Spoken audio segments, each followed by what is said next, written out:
Ang kwentong ito ay para sa iyo. Sumisid sa madilim na mga sikreto ng pamilya ni Frederick.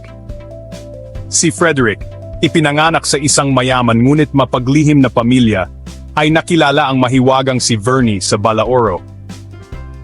Hindi pinapansin ang mga tsismis, nabighani siya sa ganda nito at agad na nag-propose. Ang kanilang kasal, isang marangyang pagdiriwang, ay nagdala sa kanila sa nakakatakot na rest house ni Frederick, puno ng mga malademonyong kagamitan. Habang naglilibot si Vernie, natuklasan niya ang mga kwarto na may mga kalansay ng mga babaeng ikakasal, mga biktima ng isang nakakakilabot na tradisyon ng pamilya. Isiniwalat ni Frederick ang sumpa ng kanilang ama, ang ikulong ang mga babaeng ikakasal sa walang hanggang kalungkutan. Ngunit, si Vernie ay hindi isang ordinaryong babaeng ikakasal.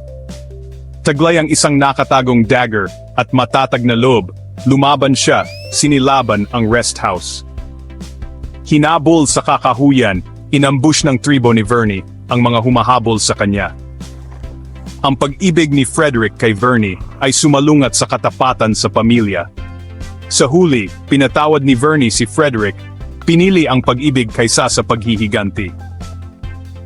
Sabay silang tumakas, naiwan ang isang legasiya ng katatakutan.